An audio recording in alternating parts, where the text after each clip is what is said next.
A pesar de tener a mi disposición toda la lengua española, así como otros múltiples dialectos que van del copto al árabe, pasando por el hebreo, me veo incapaz de describir por completo los horrores que he vivido en las últimas 3 semanas.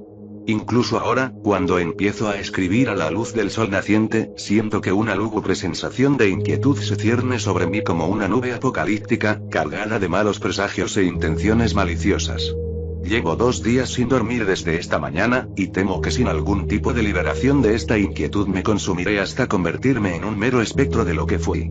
Me siento febril y agotado.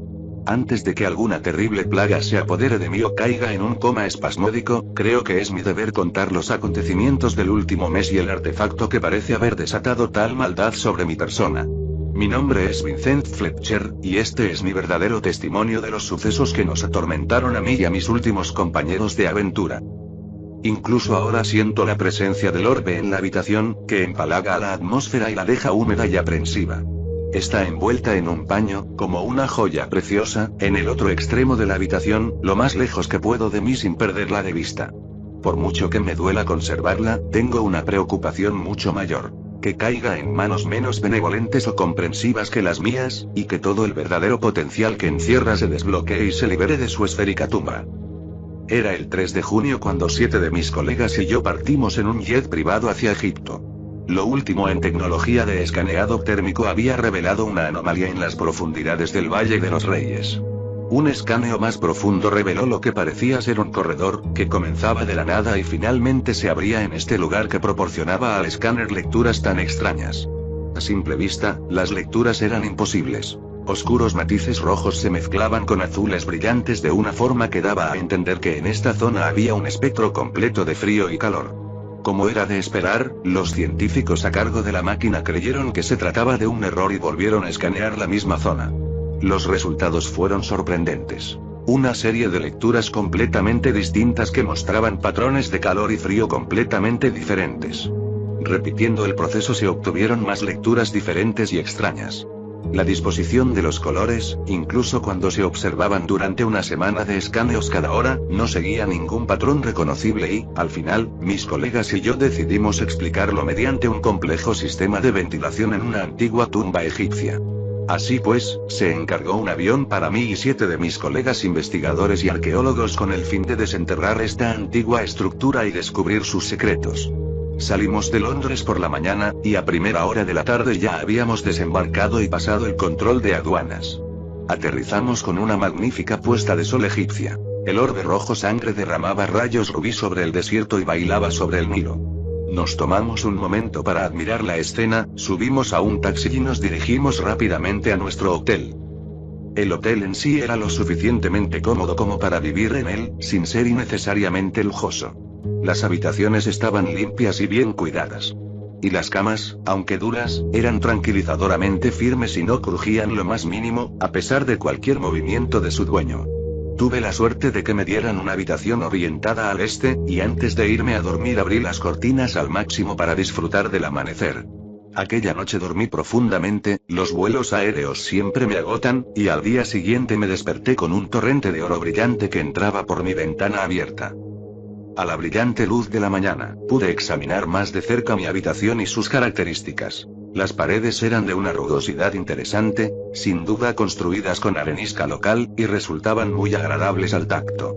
El escritorio de la esquina era de madera lisa, y había un bolígrafo con la inscripción El Hotel Gran Nilo sobre un bloc de papel con la misma inscripción. Rápidamente configuré mi portátil y busqué alguna red inalámbrica, encontrando 2. Una claramente perteneciente al hotel y otra de señal más débil, al parecer propiedad del pequeño café de enfrente. Sabiendo que el hotel cobraba por el uso de Internet, decidí trabajar con la conexión más débil y accedí a la red de la cafetería. Tras una breve pausa, me conecté y puse al corriente a mis superiores en Londres de nuestra llegada.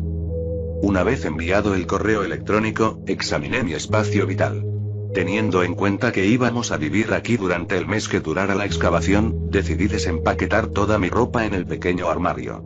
El cuarto de baño era pequeño y acogedor, y estaba equipado con un sencillo pero atractivo lavabo de piedra y una ducha con mampara de cristal. Un panel de madera separaba el cuarto de baño del retrete y en la pared había un viejo espejo a la altura de la cabeza. Al salir, me fijé en la pesada cerradura y el pestillo de la puerta de madera, y me tranquilicé sobre la seguridad del Gran Nilo. El desayuno me pareció extrañamente europeo para un establecimiento egipcio, aunque comprendí que el Gran Nilo solía ser el alojamiento elegido por los turistas. Había huevos, salchichas de ternera, alubias e incluso una bandeja con bollería y croissants. En los bordes de la mesa había grandes jarras de lo que más tarde descubrí que era zumo de granada. Un néctar rojo, dulce y de sabor extraño, que no resultaba desagradable en absoluto. Fui el primero de nuestro grupo en llegar a la sala de desayunos, y con sorpresa observé que solo eran las 8:15 de la mañana. El director del hotel se me acercó durante la comida y, en un inglés fluido, entabló una pequeña conversación mientras comía un croissant. Me habló de la zona y sus matices, el mercado y su próspero comercio, el río y las pequeñas comunidades que han aparecido junto a él y la botica. El boticario del pueblo era un médico aparentemente eterno que vivía en una casa destartalada a las afueras del pueblo desde hacía más tiempo del que nadie podía recordar, con solo ruinas destripadas como vecinos. Nunca se le había visto fuera de su guarida, mencionó el encargado. Mi padre, había susurrado, compraba tónicos en la botica. Y su padre también. Este hombre, al parecer, se dedicaba principalmente a la medicina de hierbas, el tipo de medicina que se ve a menudo en los brujos chamánicos del África más oscura. Aunque yo era un hombre de ciencia, comprendía la potencia de muchas hierbas para curar dolencias, y decidí ver a este hombre legendario más adelante, aunque solo fuera para conocer la superstición local. Pasaron los días sin que ocurriera nada interesante. La excavadora se había estropeado el primer día de excavación, dejándonos a los 8 con poco que hacer, salvo probar la cultura local y debatir las extrañas lecturas térmicas.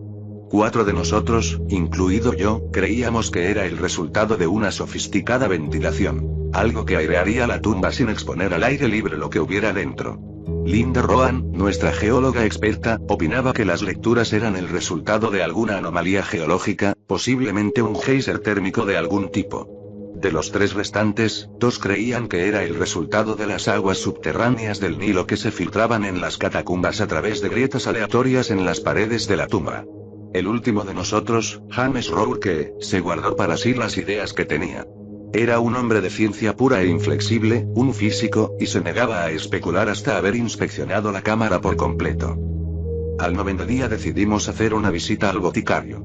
5 de nosotros salimos de nuestro hotel por la tarde y llegamos a su residencia en 20 minutos.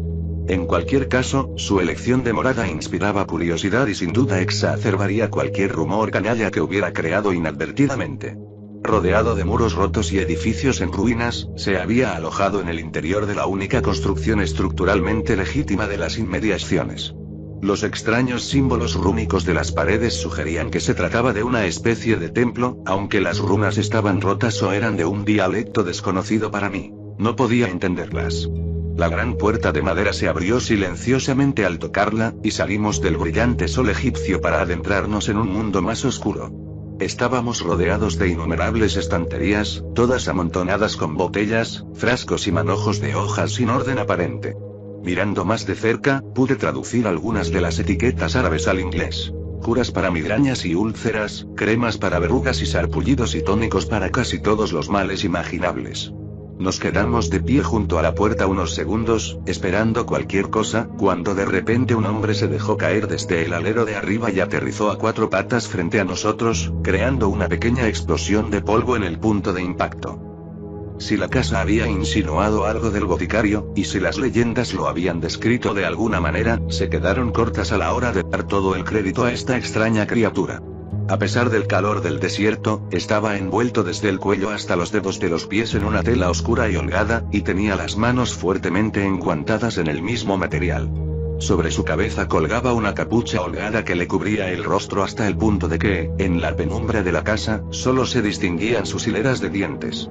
Tenía los dientes afilados como agujas, ya fuera para mostrarlos o para utilizarlos, no supe cuál de las dos cosas. Hablaba con un peculiar ronquido en la garganta que, unido a su tono setoso, daba la enervante y fascinante impresión de que hablaban varias voces. Nunca se levantó de 4 patas en todo el tiempo que estuvimos juntos, y saltaba con asombrosa agilidad por su casa para llegar a donde quería. En resumen, uno podía entender fácilmente cómo esta criatura se había convertido en materia de leyendas. Hubo un breve silencio mientras nos observábamos unos a otros antes de que hablara, dirigiéndose a nosotros por nuestro nombre. Esto no hizo más que reforzar el efecto que aquel hombre místico ejercía sobre nosotros, y todos nos quedamos boquiabiertos salvo James, que emitió un suave carraspeo de desagrado en el fondo de su garganta. El boticario nos preguntó entonces a qué habíamos venido. ¿A probar la cultura local? ¿O tal vez necesitábamos conocimientos locales antes de adentrarnos en la tierra? James no pudo contenerse más. En su mente, este hombre obviamente había leído de nuestra llegada y planes a través de algún periódico y había decidido exprimir esto para obtener el máximo efecto. Charlatán. Escupió despectivamente. De repente, el aire se llenó de tensión. El boticario no respondió directamente a la acusación. En cambio, noté sus dientes, mostrados en una mueca burlona, y oí un siseo venenoso cuando el aire se deslizó a través de aquellos afilados fragmentos de marfil. La luz de la habitación pareció alejarse de la figura embozada, y no se dijo nada durante casi un minuto antes de que Rourke rompiera el silencio y saliera furioso. Siguió otro momento incómodo, al que puso fin el propio boticario. Así que, amigos míos. ¿En qué puedo ayudaros? ¿Medicamentos? ¿Algo para calmar el malestar estomacal? Aunque no podía verle los ojos, sentí que me hablaba a mí. De hecho, recientemente había tenido náuseas y era consciente del efecto que podría tener en mí una tumba húmeda y mohosa. Asentí brevemente y me puse en marcha cuando el doctor saltó en el aire y empezó a revolver el nivel superior de una de las estanterías. Un momento después había vuelto a deslizarse hacia abajo y me tendió un frasco con corcho que contenía un líquido verde. Bebe al primer síntoma de enfermedad, me ordenó. Asentí con la cabeza, sin creerme que estuviera de acuerdo con todo aquello. Sentí que le entregaba un billete de 5 euros y me embolsaba el frasco. En conjunto, fue una exhibición desconcertante de los dotes de espectáculo y el carisma del boticario. Se volvió hacia mis otros amigos y les preguntó si habían tenido problemas similares. Cuando la respuesta fue negativa, pasó las manos por una serie de talismanes que prometían de todo, desde buena fortuna hasta protección contra las fuerzas del mal. Mientras yo seguía asombrado por su primera venta, mis compañeros no se quedaron tan sorprendidos, y Malaquías y Miguel incluso compraron una o dos baratijas. Se trataba sobre todo de tallas de hueso o madera sobre correas de cuero con cuentas, que representaban extraños símbolos no muy distintos de los del exterior del edificio. Cuando regresamos al hotel ya era de noche. Durante la cena, nos dijeron que nuestra excavadora, que había sido reparada esa tarde, estaba lista para excavar. Los escáneres sugerían la existencia de una especie de nicho o entrada en el punto más septentrional del corredor, y el plan consistía en excavar 25 pies hacia abajo justo al lado de este punto. A partir de ahí entraríamos nosotros mismos en las catacumbas y documentaríamos nuestros hallazgos iniciales a mano, en lugar de depender de voluminosas máquinas y robos. Eran más de las 10 cuando todos nos retiramos a nuestras habitaciones. Me senté en mi escritorio, observando mi compra mientras escribía distraídamente los símbolos del boticario en el blog de notas del hotel. Aunque seguían siendo enigmáticos, podía recordarlos vívidamente. Poco antes de las 11, un grito atravesó la tranquila noche del desierto. Me puse en pie de un salto y di un paso hacia la puerta antes de que algo cayera sobre mi ventana con un ruido espantoso. Con la sangre corriendo por mis venas, me asomé cuando sonó el segundo grito de un transeúnte. Allí, 2 pisos más abajo, había un cuerpo deformado, tendido en un charco de sangre que se extendía. Con horror recordé que la habitación de arriba pertenecía a James, y no perdí tiempo en bajar. Cuando llegué al aparcamiento, ya se había congregado una multitud alrededor del cadáver. Me abrí paso a empujones para llegar al centro, pero retrocedí al ver la espantosa expresión de terror en el rostro de Rourke. Forzándome a superar mi propio miedo, me apresuré a acercarme a la figura rota, tanteando tímidamente en busca de un latido que ya estaba segura de que no estaba allí. Efectivamente, James Rourke había muerto. Lo anuncié, y los paramédicos que llegaron al lugar minutos después lo confirmaron. La policía llegó más tarde, y nos hizo a mí y a mis compañeros una serie de preguntas. ¿Era James un posible suicida? ¿Había pasado por un divorcio o una tragedia recientemente? La respuesta a estas preguntas fue sin duda negativa. James, aunque nunca fue el alma de la fiesta ni el genio cómico, era el hombre más lógico y sensato que conocía, y nunca tiraría su vida por la borda sin motivo. Tras este breve interrogatorio, subí corriendo a su habitación, solo para encontrarme con más policías que intentaban derribar la pesada puerta de madera. Una vez dentro, la policía negó el acceso a cualquier otra persona. Esperé pacientemente fuera, con la esperanza de recibir noticias de cualquier avance en la investigación nocturna. Después de media hora de angustia, los policías anunciaron que habían encontrado marihuana en la habitación de James. Esta información nos sorprendió a todos. James, habíamos pensado, sería el último de los nuestros en recurrir a los narcóticos por cualquier motivo. Al final, la policía llegó a la conclusión de que James había sufrido una alucinación que había empeorado y que, asustado, había olvidado que estaba a 3 pisos de altura. Había poco margen para el juego sucio, dijeron. La puerta estaba cerrada y la llave estaba dentro, y no había otra forma de entrar en la habitación. A pesar de los acontecimientos de la noche, los 7 restantes decidimos intentar dormir. Por la mañana visitaríamos a los forenses y organizaríamos el traslado de James a Inglaterra. Mientras me dormía, una imagen surgió espontáneamente de las grietas de mi mente: el odioso y venenoso gruñido del boticario.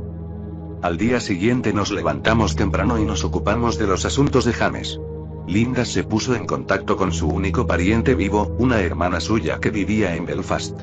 Yo fui con Michael Ward al forense para organizar el traslado del cadáver a casa. A pesar de su visión despiadadamente científica, su hermana era muy religiosa y sin duda querría un funeral apropiado. 2 de los nuestros fueron a supervisar las excavaciones iniciales, Malaquías Wrench y Taylor Stride, mientras que los 3 restantes comenzaron la sombría tarea de empaquetar las pertenencias de James. Cuando terminamos con el forense, Michael y yo volvimos al Hotel Gran Nilo para ayudar a empaquetar. Nos abordó en la puerta un gerente de rostro ceniciento, que nos preguntó cómo estábamos y se disculpó profusamente por el incidente. Intentamos calmarle y aplacar sus preocupaciones, pero yo era consciente de que los acontecimientos de la noche probablemente perjudicarían más a sus ingresos y a su reputación que a los nuestros. Una vez que nos libramos del hombre, Samuel Finch, nuestro experto egipcio, volvió a detenernos al pie de la escalera. Al parecer, habían terminado de empaquetar media hora antes de nuestro regreso, y que uno de ellos se dirigía ahora a la oficina de correos para enviar sus últimas pertenencias a su hermana. Mencionó que no se había encontrado ninguna otra droga en la habitación de James, aunque en ese momento lo descarté como el resultado de un minucioso registro policial. A primera hora de la tarde ya estábamos todos juntos y almorzamos en el restaurante del hotel. Parecía que nadie tenía ganas de comer, pero los más fuertes se obligaron a tragar algunos bocados. Incluso Samuel, un hombre de determinación inquebrantable que no sabía casi nada sobre las náuseas y los sentimientos de angustia, permaneció callado y sumiso durante toda la comida.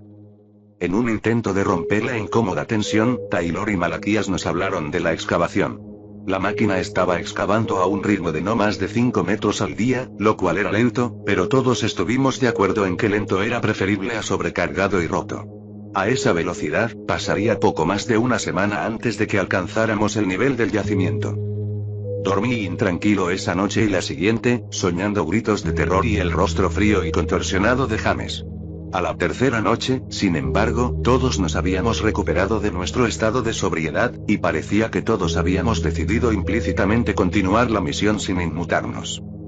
Al cuarto día, me designaron a vigilar yo mismo el lugar, junto con uno de mis mejores amigos, William Kushner. William y yo habíamos estudiado en la misma universidad durante muchos años, ambos en los extremos opuestos del espectro cultural. Mientras yo estudiaba civilizaciones antiguas y me sumergía en las lenguas y las inscripciones, William estudiaba matemáticas puras, aplicadas y teóricas. Habíamos forjado una estrecha relación basada en nuestro amor común por lo antiguo. Yo por el arte y los dialectos, y él por los matemáticos y eruditos milenarios. Juntos, nos complementábamos bien, y muy pocos podían combatirnos si decidíamos ponernos a discutir. Sin embargo, William no era tan alegre como de costumbre. Durante todo nuestro turno se mostró taciturno y melancólico, y se notaba que algo le rondaba por la cabeza. Cuando se le presionaba, me despedía con un gesto de la mano y un vago murmullo sobre sentimientos de malestar. Consciente de su reticencia a hablar, le dejé solo y nuestro turno transcurrió en silencio. Pasaron días sin incidentes, hasta que por fin nuestra excavadora alcanzó el nivel del corredor subterráneo. Con gran inquietud, recogimos nuestras herramientas y rodeamos las profundas fauces de la roca del desierto, para luego descender por medio de una escalera de cuerda de aspecto sospechoso. Yo fui el último en descender, mientras Malaquías permanecía en la cima en caso de emergencia. Cuando llegué abajo, las luces de los cascos ya parpadeaban y William ya había conseguido retirar 2 bloques de arenisca de la pared. Esto creó una entrada de apenas 1 metro de altura, pero todos nos las arreglamos para encajar y descubrimos para nuestro alivio que el pasillo era lo suficientemente grande como para acomodar cómodamente incluso a los más grandes de nosotros. Siguiendo a Taylor y William, avanzamos con cuidado por el pasadizo, dedicando unos minutos a apreciar los delicados glifos e inscripciones de la pared. A la luz parpadeante apenas pude descifrar nada. Tardamos menos de 10 minutos en llegar a lo que parecía el final del pasadizo. Una inspección más minuciosa demostró que se trataba de un portal o puerta de algún tipo. A pesar de ser de mármol de aspecto macizo, Taylor consiguió sortear el mecanismo de cierre y abrirla con poco esfuerzo, y uno a uno fuimos entrando en una cámara completamente distinta. Luché desesperadamente por controlarme mientras agarraba el tónico del boticario. Me sorprendió su efecto inmediato y notable. Debajo de mí, los dos seguían vaciando sus estómagos en el duro suelo, pero a mí no me afectó en absoluto. Empezaba a comprender por qué el boticario era un hombre mítico y legendario. Los que nos seguían gemían y se sujetaban el estómago, pero parecían soportar mejor el golpe que nosotros, los primeros. Una vez que el mareo hubo remitido, nos desplegamos en abanico e inspeccionamos la sala con mayor claridad. El contraste era marcado y sorprendente. Mientras que los jeroglíficos del pasadizo estaban intactos y eran intrincados, las tallas del interior de esta tumba estaban erosionadas y desconchadas, como si hubieran estado expuestas a los vientos de un eón.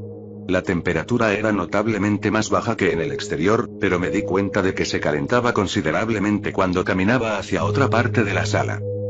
Casi nada en la habitación estaba intacto. Extendido hacia la puerta yacía un esqueleto desmoronado, sin duda un valioso esclavo o sirviente enterrado vivo en la habitación, con un apéndice óseo extendido hacia la puerta como si se arrastrara hacia un lugar seguro.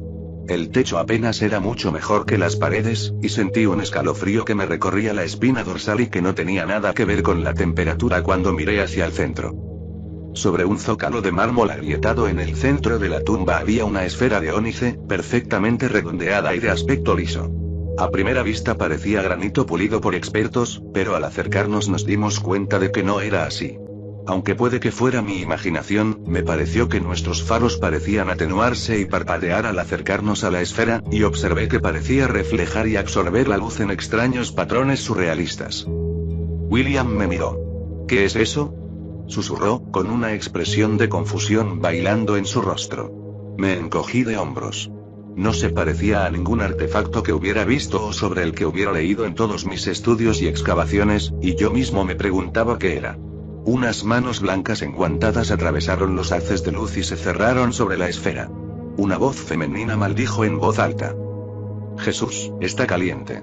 Uno a uno extendimos la mano y la tocamos, y comprobamos con asombro que así era. A pesar de las fluctuaciones de la temperatura ambiente, la esfera estaba casi caliente al tacto, y Taylor la levantó con cautela, la metió en una bolsa de tela y se la pasó a Samuel, que salió silenciosamente de la tumba para sacar el objeto a la superficie. Una vez retirado el objeto, empezamos a preparar un plan de iluminación más completo, con Linda y Taylor transportando el equipo por los túneles mientras hacíamos todo lo posible por iluminarlos por completo. Se demostró que todas las teorías anteriores eran falsas. No se filtraba agua subterránea por ninguna grieta del techo y no había actividad geotérmica. A pesar de una inspección minuciosa, no pudimos encontrar ningún sistema de ventilación, ni ninguna forma posible de regular el calor en el interior de la sala. Salí de la cámara erosionada desconcertado, y dejé la fotografía de los pasadizos a Michael y William.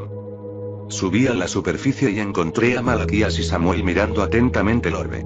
Samuel garabateaba notas en un pequeño cuadernillo mientras Malaquías fotografiaba el objeto desde todos los ángulos.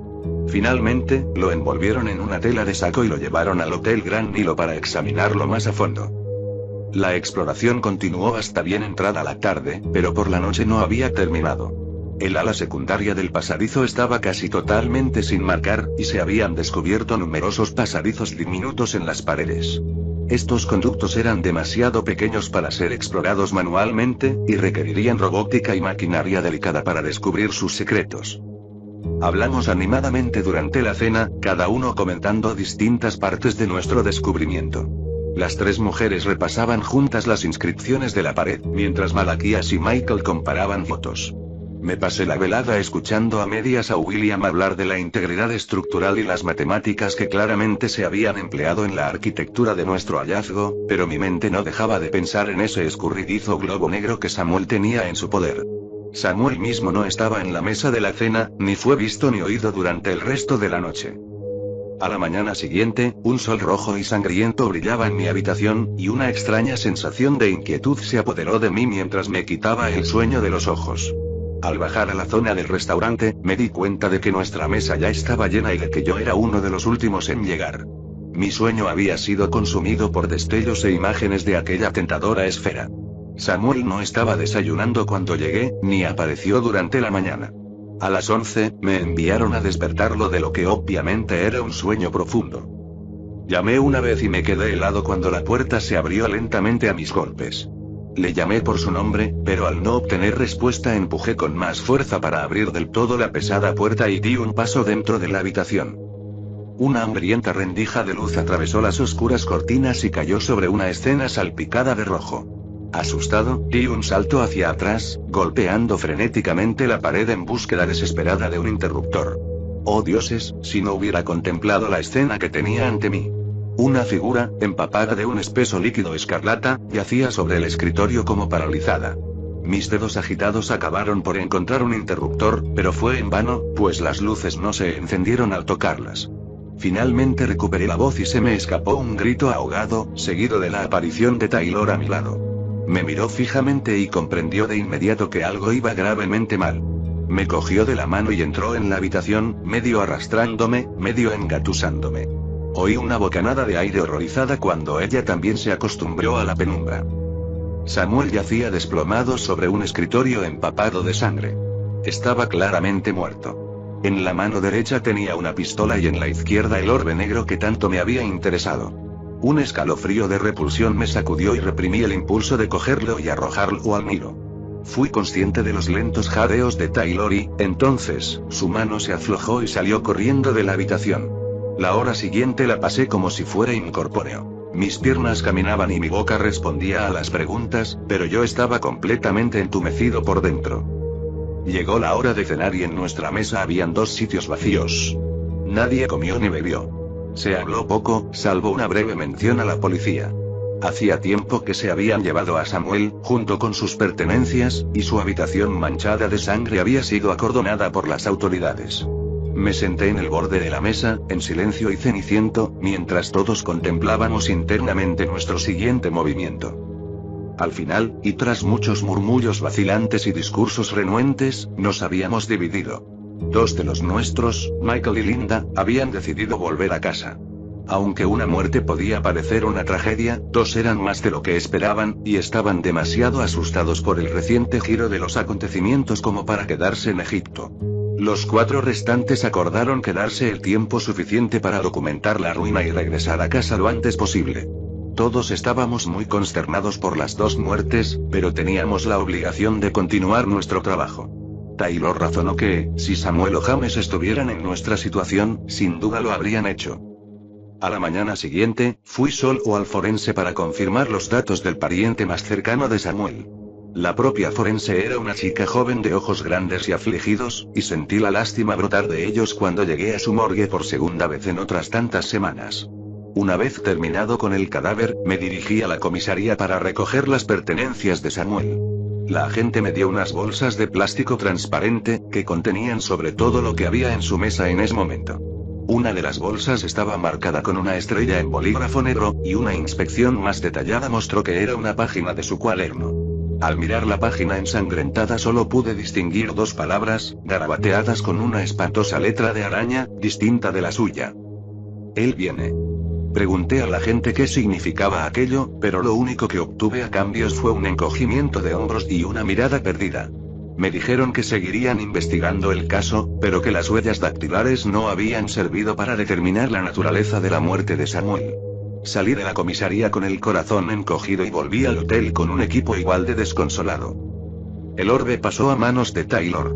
A pesar de mi interés por ella, no podía soportar mirarla sin imaginarme la figura oscura y desplomada de Samuel. El final del día fue un alivio y me sumí en un sueño profundo y desesperado. Pasó un día, el sol egipcio se alzaba sobre nosotros mientras nos afanábamos en el laberinto que nos había traído hasta aquí. Todos parecíamos demacrados y, a pesar de lo que había parecido una noche de sueño reparador, yo también me sentía fatigado. Taylor era la peor de todos. Tenía ojeras alrededor de los ojos como lazos y apenas había hablado en todo el día. Una vez trazada toda la sección navegable de las catacumbas, teníamos los días siguientes para controlar robots en miniatura por las grietas y conductos más pequeños. Si todo iba según lo previsto, habríamos salido de Egipto en poco más de una semana. Si no me hubiera quedado. Ahora desearía haberme ido con Linda y Michael. Me arrepentiré el resto de mis días, quizá menos de lo que creo. A medianoche, un fuerte golpe en la puerta me sacudió de la cama. Unos dedos fríos de miedo recorrieron mi espina dorsal mientras mi imaginación se desbocaba, pero se disiparon cuando oí la voz de Taylor al otro lado. Unos instantes después, entró tropezando por la puerta recién abierta y se desplomó en el suelo. La ayudé a ponerse en pie y, al hacerlo, el hedor a boca golpeó mis fosas nasales. Claramente borracha, tropezó con mi cama en cuanto la puse en pie y se agarró a mi brazo mientras murmuraba incoherencias para sí misma.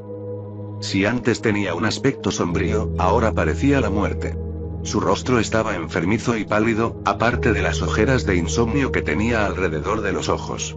Aquellos ojos, normalmente azules y fascinantes, habían sido sustituidos por globos inyectados en sangre, y su pelo había dejado de tener una textura sedosa para convertirse en un montón enmarañado.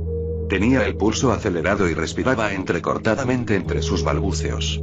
De repente, se acercó más a mí y me dijo al oído un torrente de susurros y medias frases ahogadas. Podía entender muy poco, pero cuando se acercó aún más empecé a reconocer las palabras.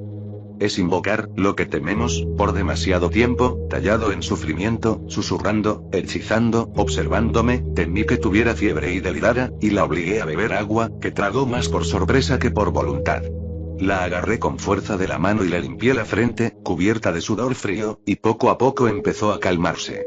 En el transcurso de una hora, sus murmullos se hicieron cada vez más débiles y se sintió menos agitada y más fatigada.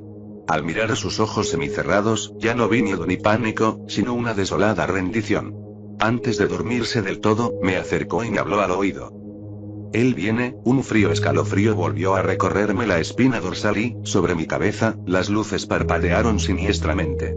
Taylor ya dormía y se retorcía suavemente, pero me había dejado en esta maldita conciencia con los ruidos nocturnos y mi propia imaginación electrizada.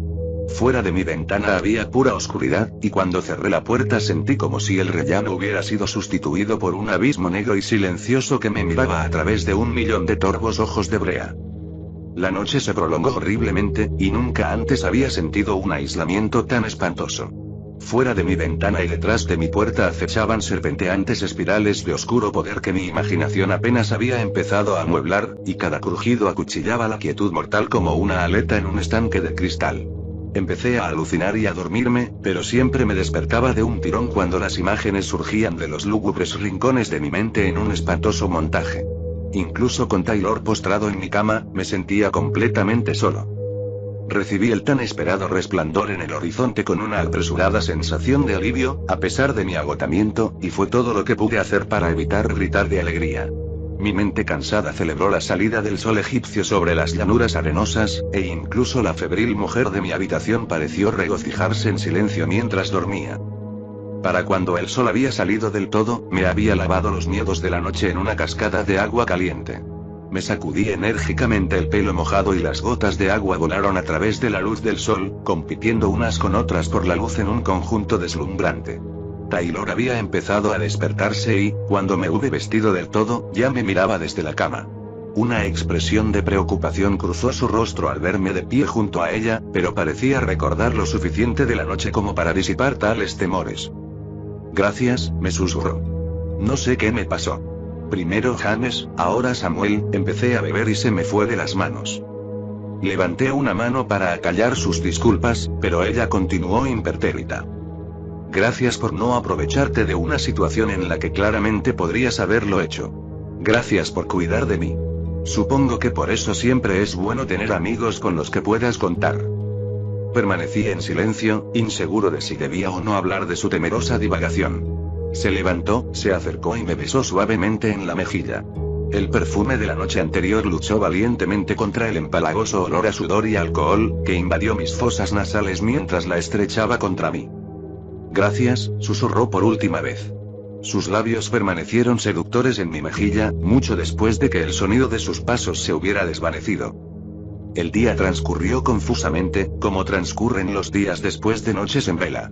Por la mañana se habían formado pequeñas nubes como una armada celeste perezosa, pero cuando nos levantamos del suelo al mediodía se habían congelado formando un manto opaco.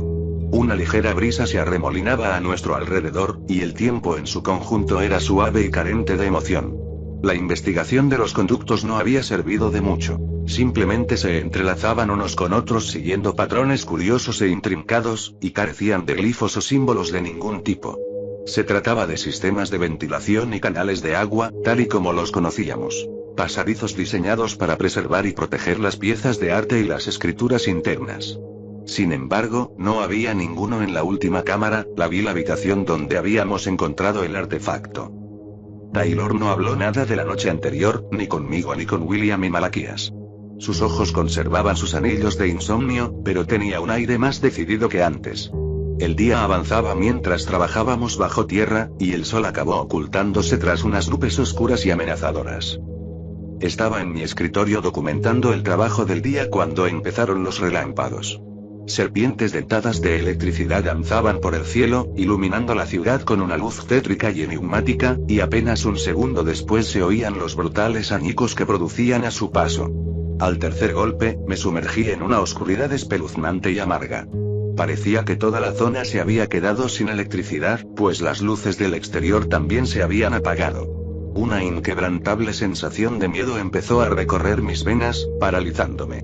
La temperatura de la habitación descendió notablemente y, al mirar por la ventana, noté que se formaba una condensación helada en el cristal. Volvió a caer un rayo y mi miedo se hizo realidad en la azotea adyacente. Allí, revelado por el destello, estaba aquel caos reptante de tela negra, demasiado familiar, arrastrándose por las pizarras y las tejas como una criatura espantosa. Se detuvo, y lo que podría haber sido su cabeza se volvió directamente hacia mí. Oh, dioses, los ojos. Pero no eran ojos, ni siquiera para el ser humano más perturbado. Unos orbes gemelos de furia ennegrecida miraban desde debajo de la capucha, reflejando únicamente el estruendoso espectáculo sobre nuestras cabezas. Me lancé hacia atrás, sin sentido ni racionalidad, solo con el deseo desesperado de escapar de aquella mirada. Fui consciente de un grito ahogado que luchaba por escapar de mi garganta, y me di cuenta de que me había aplastado bajo la cama en mi frenético escarbar. La luz púrpura volvió a rebotar en mi habitación y el corazón me dio un vuelco. Allí, junto a mi cabeza, en el centro de mi habitación, había dos pies vestidos. El corazón se me paró un momento, la respiración se me congeló en el pecho y solo fui consciente de un miedo salvaje que me destrozaba el alma.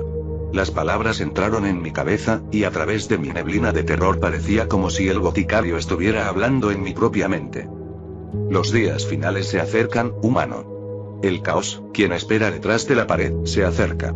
Mi mente aterrorizada intentó encontrarle sentido, pero la racionalidad había sido sustituida por un horror mortificante.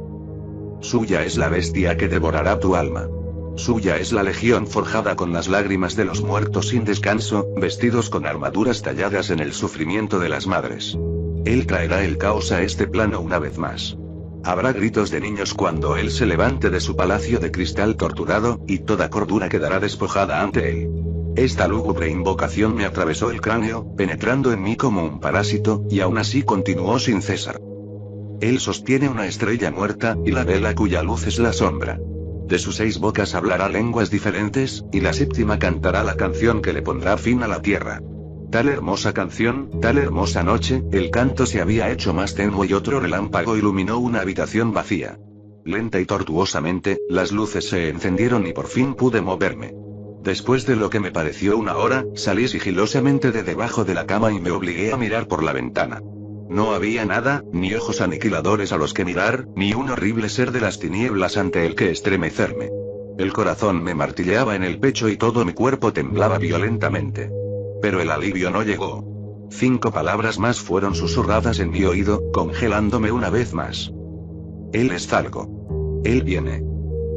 Me sumergí de nuevo en la oscuridad. La adrenalina se apoderó de mi organismo, haciéndome girar más por miedo que por previsión. Incluso en la oscuridad, pude ver que mi habitación estaba totalmente vacía.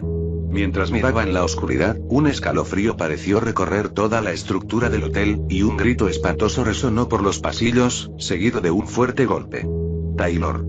Mi cuerpo me sacó al pasillo y se encontró con un aterrorizado Malaquías, que tenía los ojos clavados en su puerta. El mismo grito volvió a sonar y se oyeron cristales rotos en su habitación.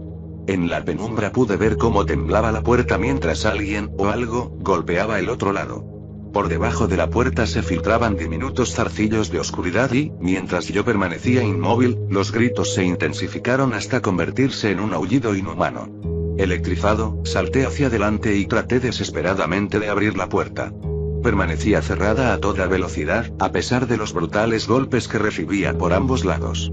Se abultaba hacia afuera como si hubiera un peso inconmensurable al otro lado, y temí por mi propia seguridad si explotaba. Oí un segundo grito y me giré para ver a William detrás de mí, con un hacha levantada por encima de su cabeza. Con un brazo me apartó y luego hundió la hoja profundamente en la puerta. Me tumbé en el suelo mientras el aullido alcanzaba un tono insoportable. Me retorcía de dolor mientras intentaba taparme los oídos del sonido. Volví a ver la silueta de William levantando el hacha y vi volar trozos de madera de la puerta cuando golpeó por segunda vez. Tan repentinamente como había empezado, el estruendo terminó y el chillido se convirtió en un vil gorgoteo. Las luces volvieron a parpadear y vi con horror un espeso líquido rojo que rezumaba por debajo de la puerta. Lo más terrible de todo fue el chasquido de la cerradura al abrirse desde el otro lado. Durante unos segundos miramos atónitos la puerta, demasiado asustados para abrirla. Finalmente, haciendo acopio de más valor del que yo creía, William empujó la puerta y entró. Se produjo un breve segundo de silencio, seguido de un estrépito cuando William soltó el arma y salió disparado de la habitación de Taylor. En mi estado de shock, oí sus violentas arcadas en el pasillo y pude distinguir un gemido de angustia. Apenas sin control, me puse en pie y me dirigí hacia la puerta. Mi mente ha borrado gran parte de lo que viví aquella noche. Recuerdo haber visto con horror aquella morada pintada de rojo y haber palidecido al ver a Taylor. Tenía el brazo extendido, como el esqueleto disecado de la tumba, y el cuello doblado hacia atrás en un ángulo imposible. Sus ojos eran los más grotescos de todos. Los que una vez habían sido suaves y azules se habían chamuscado y ennegrecido hasta convertirse en globos de brea oscura. Un río escarlata corría de cada uno de ellos por su rostro ensangrentado. Sus ropas estaban desgarradas e incluso quemadas en algunas zonas, y tenía heridas salvajes en la espalda. Contemplé entumecido su habitación devastada y vi el orbe en el alféizar, frente a una ventana muy agrietada. La locura se apoderó de mí y lo recogí sin pensar, con el único deseo de mantenerlo alejado de los demás. En mi corazón sabía que este artefacto de ónice era el responsable de todo este miedo y diablura. El resto de la noche está aturdido y fragmentado en imágenes borrosas. Malaquías huyendo de nuestro hotel maldito directo al abrazo de un camión a toda velocidad. William cayendo en convulsiones sangrientas y siendo arrastrado al hospital. Los agentes de policía se agolpaban en el hotel, haciendo preguntas y tratando desesperadamente de evitar la escena del interior. Me retiré a mi habitación, en silencio, intentando asimilar la noche. El orbe se posó sobre mi escritorio, burlándose de mí y susurrando a mi imaginación enferma y afligida, hasta que arrojé una toalla sobre él para ocultarlo de mi vista. En lo único que podía pensar era en los ojos de Taylor, horrorosos y mirando fijamente a lo que podrían haber sido las entrañas del caos. Aquella noche no dormí. El sol se alzaba con decisión ante mis ojos agotados.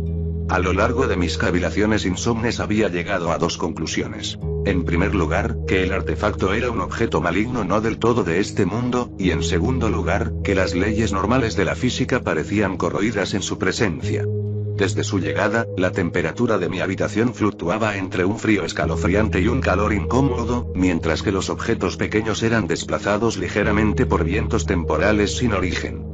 Ninguna de mis luces se encendía por completo y el portátil que tenía al lado se negaba a funcionar, mostrando en su pantalla una maraña de píxeles que no respondían y formaban extrañas estructuras temblorosas.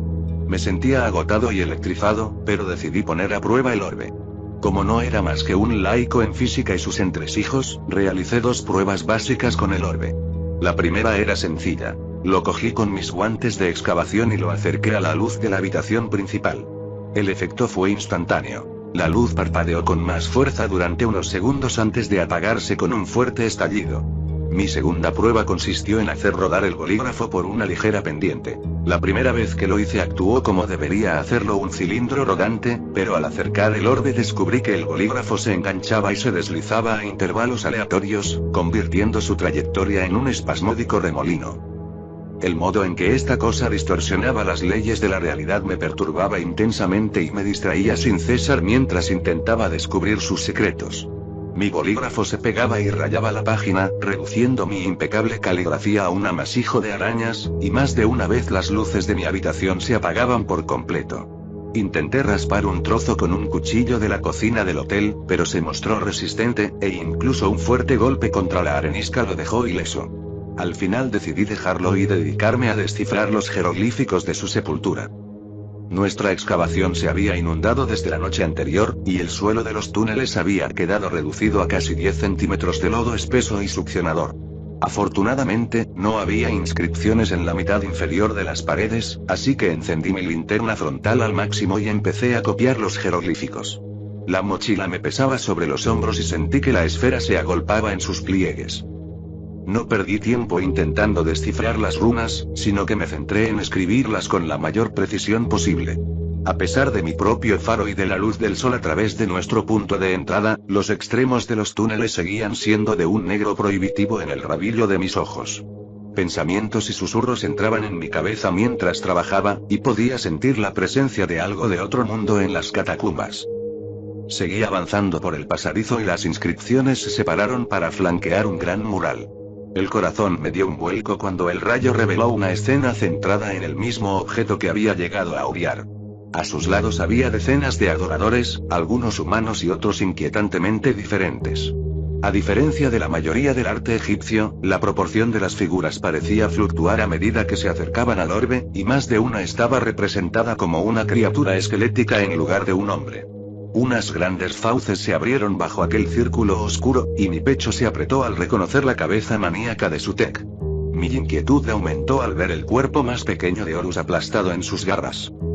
Mi horror aumentó cuando empecé a sacar conclusiones del mural. Del orbe irradiaban líneas oscuras, muchas de las cuales atravesaban a sus adoradores, mientras que alrededor de las piernas de Sutek pululaban Oxirinchal, cuerpos escamosos y escorpiones de aspecto vil. Esta era la religión de la dinastía Xxvi puesta patas arriba. El culto se centraba siempre en torno a Ra, el dios de la creación y el sol. Estos adoradores y este mural eran en conjunto más malvados y siniestros. Toqué la mancha oscura y leí la inscripción en miniatura que había debajo. El ojo del destructor. Le siguió una breve serie de símbolos que chocaban entre sí sin sentido. Los toqué con cuidado y dos sílabas fétidas se me escaparon de la lengua como por instinto. Zalco. La respiración se me entrecortó en la garganta. El peso del mosto y la oscuridad me aplastaron y me sentí más claustrofóbico que nunca. Sin pensarlo me precipité hacia la salida y subí por la escalera de cuerda, intentando convencerme de que la espantosa succión de la arena y los ecos burlones que quedaban no eran nada fuera de lo normal. Tras ascender me arrojé sobre la arena caliente del desierto y me quedé tumbado, jadeando y postrado, hasta que por fin empecé a calmarme. A medida que avanzaba la tarde, me retiré a la habitación del hotel. Los pasillos estaban completamente vacíos, aparte de un grupo de detectives que cavilaban en la habitación de Taylor, y el hotel estaba en silencio. Despejando mi difunto portátil del escritorio, extendí todos los datos posibles de la tumba. Fotos tomadas por William y Michael intercaladas con notas y bocetos abarrotaban por completo el escritorio. Empecé a organizarlos en categorías, ordenándolos primero por ubicación y luego por cronología. 3 imágenes me interesaron especialmente. La primera era de aquel mural enigmático que había visto personalmente antes, y era un primer plano de un grupo de fieles. A un lado, casi fuera del encuadre, se agachaba una figura diferente del resto. En lugar de la pose normal, tenía los 2 brazos extendidos y las 2 manos hacia arriba. Esta figura, pintada hace más de 2000 años, se parecía a aquella horripilante criatura envuelta en sombras hasta un punto que supera la coincidencia. El detalle de la capucha y los dedos nudosos no me dejaron ninguna duda de que se trataba del mismo boticario que me había infundido tanto miedo y aversión. La segunda imagen era la de un gran fragmento de jeroglíficos de una de las paredes intactas del exterior de la habitación en ruinas. Mientras traducía lo escrito, empecé a notar una repetición de frases clave, y me di cuenta de que muchas de ellas me las habían susurrado al oído y pronunciado en mi habitación durante las noches anteriores. Hablaba de legiones esculpidas con las lágrimas de los muertos y vestidas con armaduras talladas con el sufrimiento de las madres. De caos y tormento sin fin y de una plaga infecciosa de locura y demencia. La última imagen era una granulada de la propia tumba, tomada por Michael. A primera vista parecía una foto perfectamente normal, aunque de mala calidad. A través de la iluminación podía ver a Taylor y William mirando el orbe, mientras que los rostros de Linda y Samuel apenas eran visibles a la luz de sus faros. A un lado, debajo de un quinto faro, podía verme a mí mismo. Casi había pasado por encima cuando algo me llamó la atención. En la esquina inferior izquierda, oculta por la oscuridad y apenas en la imagen, estaba la silueta agazapada del boticario. Cuando terminé mi trabajo, las manos me temblaban visiblemente. No sé si de miedo, de cansancio o de una mezcla de ambos. Hacía tiempo que el sol se había puesto cuando terminé de rascar las últimas notas, dejando mi habitación una vez más como una cautelosa isla de luz en el interminable abismo de la noche. Pensé en luchar contra el letargo que me invadía y forzarme a permanecer despierto, pero como la vista se me nublaba poco a poco, decidí intentar dormir. Cubrí el orbe con mi abrigo más grueso, lo guardé en el rincón más alejado de mi habitación y le eché encima unas cuantas prendas más. Me negué a descansar mientras estuviera a la vista. Mis sueños de esa noche fueron atormentados y dispersos, formando un lienzo de imágenes terribles. Estoy convencido de que fui maldecido con un espantoso anticipo del fin de la realidad tal como la conocemos. Un grotesco trastorno a las leyes de la naturaleza de maneras tan viles que solo puedo sugerir las más suaves en este texto. Fui testigo de la corrosión de toda cordura y orden. Anarquía y guerra expandiéndose a través todos los continentes, y agonía en todas las mentes atormentadas. Contemplé a niños de ojos oscuros agazapados sobre los cadáveres de sus mayores. Un rojo mórbido se derramaba sobre sus dientes al descubierto y sus labios desgarrados. Los muertos resucitaban en una parodia mórtica de la vida, con sus rostros retorcidos en un rictus de muerte mientras sus miembros se sacudían al son de un canto infernal.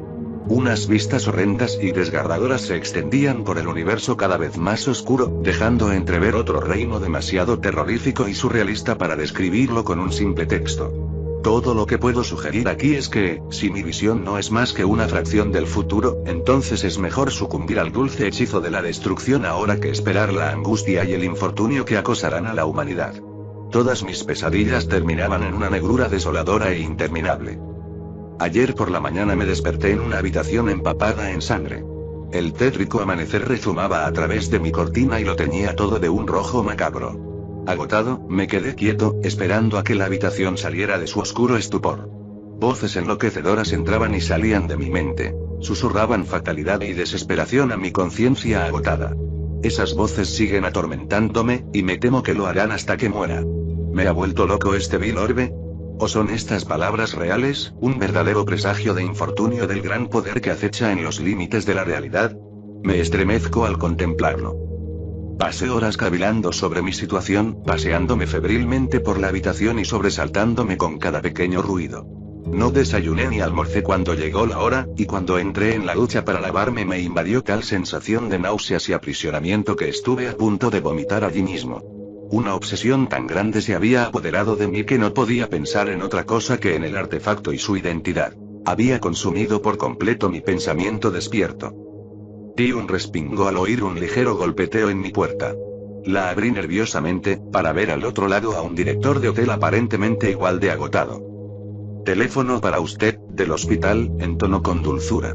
Hacía tiempo que la chispa festiva había abandonado sus ojos, y solo se podía encontrar resignación en todo su carácter. Cerré la puerta y subí rápidamente las escaleras hasta la recepción.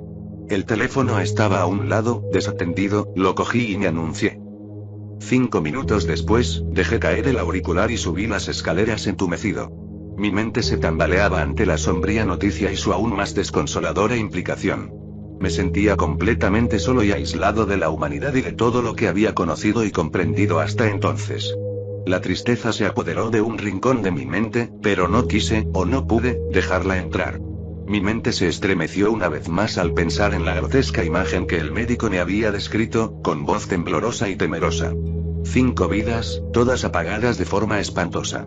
Me temo que yo seré la sexta. Mi nombre es Vincent Fletcher. He escrito desde la mañana, y estas pueden ser mis últimas palabras. Si estás leyendo esto, ya estoy muerto, o peor. Si no hay cuerpo, no intentes encontrarlo. Sepan que este no es el relato ficticio de un loco que ve el mundo a través de unas gafas deformadas y retorcidas. Este texto es ahora mi único vínculo con el mundo exterior, y rezo para que no sea devorado cuando yo lo sea.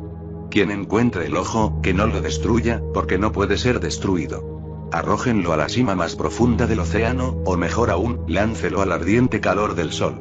No lo toquen, no lo miren.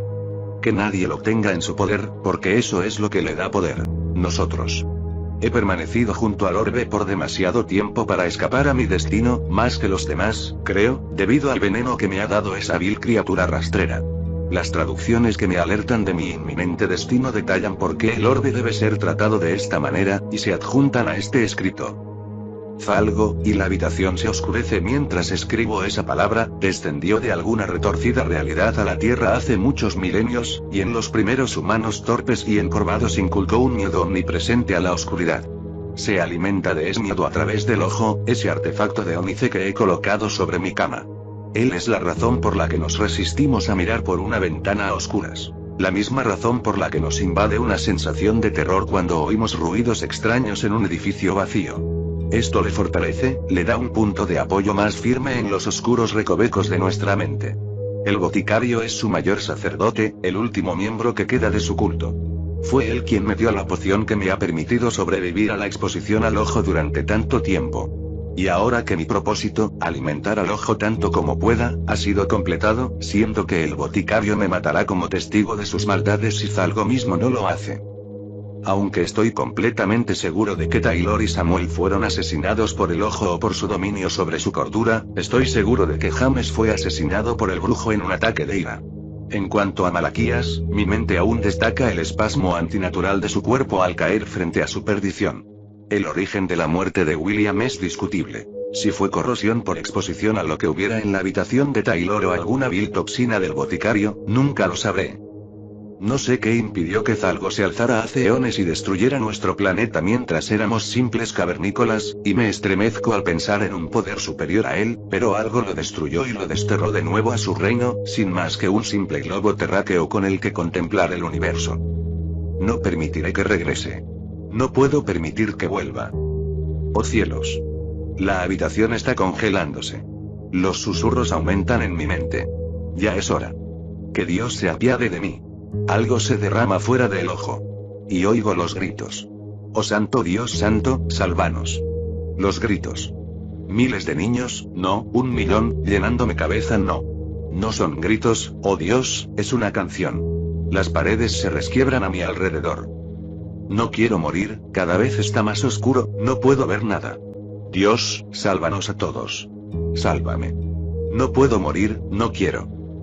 El vacío se está abriendo dentro de mí. No, yo soy Vincent Fletcher. Nacido el 24 de julio de 1975. No debo someterme. Debo ser fuerte. No puedo. No voy a...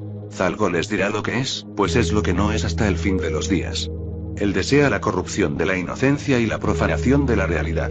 Él espera detrás de la pared, en un palacio de cristal torturado, servido por legiones forjadas con las lágrimas de los muertos sin descanso, vestidos con armaduras talladas en el sufrimiento de las madres. Dios mío, arde. Dios, sálveme. Él viene. Informe policial. 23 de junio de 2002. Origen. Departamento de Policía de El Cairo, traducido del árabe. Título del informe. Vincent Fletcher, sospechoso de asesinato. El 4 de junio de 2002, un grupo de 8 investigadores llegó de Londres para supervisar una investigación. De los 8, 5 han muerto. James Rourke, Samuel Finch, Taylor Stride, Malaquías Wrench y William Kushner. 2 abandonaron el país prematuramente. Linda Rowan y Michael Ward. El último miembro, Vincent Fletcher, huyó de su hotel la noche del 22 de junio, tras incendiar su habitación, y desde entonces ha eludido a las autoridades. James Rourke murió el 9 de junio a causa de una caída desde su habitación de hotel. En un principio se sospechó que había consumido drogas, pero los análisis toxicológicos no revelaron la presencia de tales sustancias en su organismo. Samuel Finch murió de un disparo en la cabeza el 17 de junio. Vincent Fletcher descubrió el cadáver. Taylor Stride y Malachias Wrench murieron el 20 de junio. Taylor Stride murió por pérdida de sangre y traumatismo de origen desconocido. Se descubrieron heridas en la espalda y múltiples contusiones en todo el cuerpo. Vincent Fletcher estaba presente cuando llegó la policía, pero no respondió claramente a las preguntas.